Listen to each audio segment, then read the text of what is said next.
নমস্কাৰ, মই বিউটি বেজবৰুৱা, তেজপুৰ জিলা মইনা পাৰিজাতৰ অন্তৰ্গত অপৰাজিতা মইনা পাৰিজাতৰ সম্পাদিকা আৰু তেজপুৰ জিলা মইনা পাৰিজাতৰ সাংগঠনিক সম্পাদিকা। সদৌ অসম মইনা পাৰিজাতৰ মইনাৰ মৌমাতত ভাহি অহা আমি পোহৰ বিচাৰি যাওঁ গীতটিৰ কলিৰে জয় জয়তে সকলোকে আজিৰ অনুষ্ঠানলৈ স্বাগতম জনালোঁ। আজি 2025 চনৰ 28 অক্টোবৰ মঙলবাৰ। আজি পবিত্ৰ ছট পূজা উপলক্ষে বিদ্যালয়সমূহ বন্ধ থকাৰ বাবে আমি পুৱা 11 বজাত তেজপুৰৰ পহুমৰা চুবুৰীৰ নামঘৰ প্ৰাংগণত একত্ৰিত হওঁ। অপৰাজিতা মইনা পাৰিজাতৰ এখনি বিশেষ সভা আজি অনুষ্ঠিত কৰা হয়। এই কবিতা ফাঁকিৰে মই জয় জয়তে সকলোকে শ্ৰদ্ধা নিবেদন কৰিলোঁ, আমাৰ মইনাসকলক মৰম যাচিলোঁ। আজি আমি এটি কাৰ্যসূচী হাতত লৈছোঁ, সেইটো হ'ল সদ্য প্ৰয়াত আমাৰ হিয়াৰ আমঠু জুবিন গাৰ্গৰ পৰলোকপ্ৰাপ্তি ঘটে। গতিকে আমি আজি এমাহেই পাৰ হৈ গ'ল। আজি আমি তেখেতক আমাৰ অপৰাজিতা মইনাসকলৰ তৰফৰ পৰা শ্ৰদ্ধা নিবেদন কৰিবলৈ আগবাঢ়িছোঁ আৰু লগতে অনুষ্ঠান আজি ৰাখিছোঁ আচলতে এখন জৰুৰী সভাই আগন্তুক গোলাঘাটত হ'বলগীয়া শিশু সমাৰোহৰ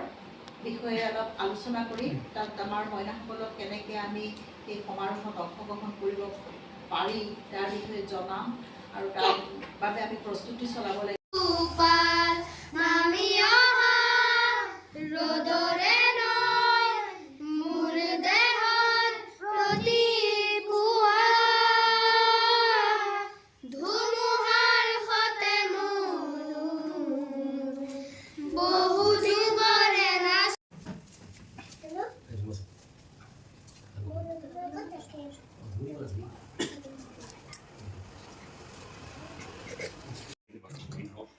মই আসলে বেলেগ এটা কাৰ্যসূচী ব্যস্ত আছিলোঁ, তথাপিও অকণমান সময়ৰ কাৰণে বাৰিষা অনুৰোধ মাতি খালোঁ। আজি বিশেষ কথা ক'বলগীয়া নাই, মইনা পাৰিজাতৰ বিশেষ বা অন্য কথা ক'বলগীয়া নাই। এতিয়া আমাৰ উদ্দেশ্যটো হৈছে যে গোলাঘাটৰ 26, 27, 28, 29 এই ডিচেম্বৰ মাহৰ এই 4 তাৰিখ, এই 4 তাৰিখত এই অপৰাজিতা ভাষাৰ মইনা তেজপুৰ জিলাত প্ৰতিনিধিত্ব কৰি যাতে আমাৰ সেইটো আমি আজিৰ পৰা সংকল্প ল'ব লাগিব। আমাৰ বিভিন্ন প্ৰতিযোগিতা আছে, খেল ধেমালি আছে আৰু ব্যায়াম প্ৰতিযোগিতা বা মাছ প্ৰতিযোগিতা দলীয়ভাৱে হ'ব, মনোযোগী খেল আছে, কবিতা বিধি মাত্ৰ মইনা এবাৰ যদি আজিৰ পৰা প্ৰেক্টিছ কৰি যায় কিন্তু আমাৰ মইনা সেইটোৱে কথা গাৰ্জেন অভিভাৱকসকলে মইনা এই সম্পাদিকা এইবিলাক কথা কৈছোঁ। মইনাসকলে শিবিৰত থকাৰ আমি সৰুতে যেতিয়া মইনা যেতিয়া আমাৰো অভ্যাস আছিলে মই কৈছোঁ যে মোৰ ককা মহাদেৱৰ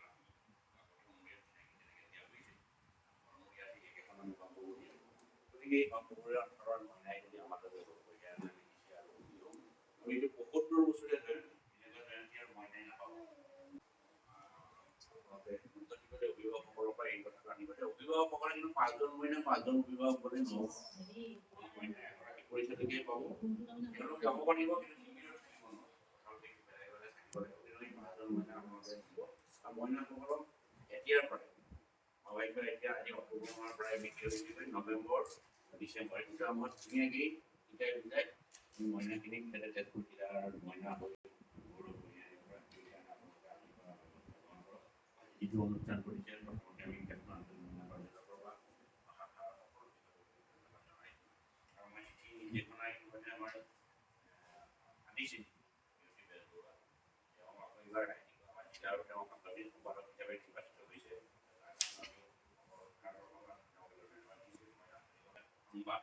এইখন গৰ্বিত গৌৰৱৰ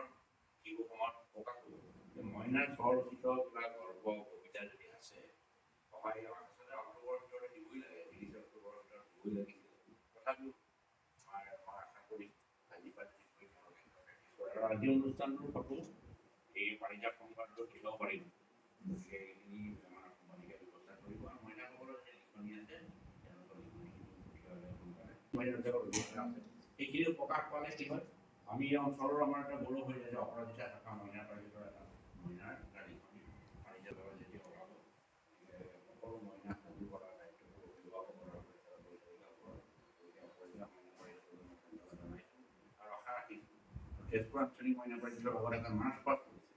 আমি মাৰ্চ পাষ্টটো দলীয়ভাৱে যেতিয়া অভিযোজন আৰম্ভ কৰিম ইয়াৰ পৰা যি 5জন মইনা যাব সেই 5জন মইনা কিন্তু সমাৱেশ কৰাৰ ব্যৱস্থা কৰিব আমি ক'ত প্ৰতিবন্ধ সময়ত আমি হয়তো কলেজ স্কুলৰ পিছতে এতিয়া বছৰো হ'ব বেছি দিয়াই নাই কিন্তু আমাৰ নৱেম্বৰৰ শেষৰ ফালে আছে পৰীক্ষা চৰীক্ষাবিলাক বাদ দি গতিকে মাৰ্চ পাষ্টটো দলীয়ভাৱে হ'ব তেজপুৰ জিলা মইনা পাৰিজাতৰ যিটো মানে মাৰ্চ পাষ্ট তেজপুৰ আঞ্চলিক আৰু শোভাযাত্ৰাত আমাৰ আঞ্চলিকে কি দায়িত্ব লয় সেইটো আমি পৰৱৰ্তী সভাত আলোচনা কৰি সেইমতে শোভাযাত্ৰা ধেমাজিত যোৱা মইনা আঞ্চলিকে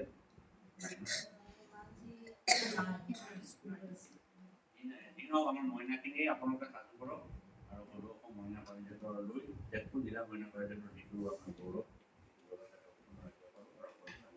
সকলো মইনালৈ শুভেচ্ছা জনাইছোঁ আজিৰ পৰা তোমালোকেও গোলাঘাটলৈ যাম বুলি ভাবিলোঁ এই গোলাঘাটত যাম আৰু কিন্তু চান্স নাপায় এইটো ৭৫ বছৰীয়া জয়ন্তী এটা অনুষ্ঠানৰ মহাৰথৰ জয়ন্তী ৭৫ বছৰীয়া জয়ন্তী আমি এতিয়া পাবলগীয়া হৈছে আমিও নিজকে গৌৰৱ কৰিছোঁ যে ৭৫ বছৰীয়া অনুষ্ঠানত আমি কৰ্মী হিচাপে যদি অংশগ্ৰহণ কৰিব পাৰোঁ গতিকে মইনাসকলৰ এইটো স্মৃতি থাকি যাব ভৱিষ্যতে যেতিয়া তেওঁলোকে ডাঙৰ হৈ ৰাখিব ৭৫ বছৰীয়া জয়ন্তী গোলাঘাটত অংশগ্ৰহণ কৰিছিলোঁ সেই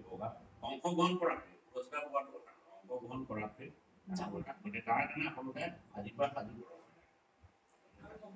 চাৰ্টিফিকেট দেখাবই সেই প্ৰমাণ পত্ৰখনে তেওঁৰ জীৱনত সকলো পৰিচালক মই ইমান নাজানো অকণমান মইনা থকা অনুভৱ যিদিনা হ'ব তোমাৰ সিদিনা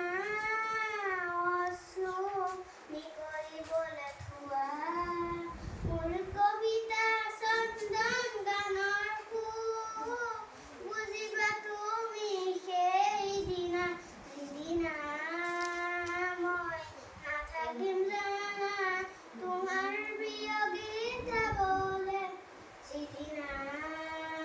মই নাথাকিম জানা তোমাৰ প্ৰিয় গীত গাবলৈ নমস্কাৰ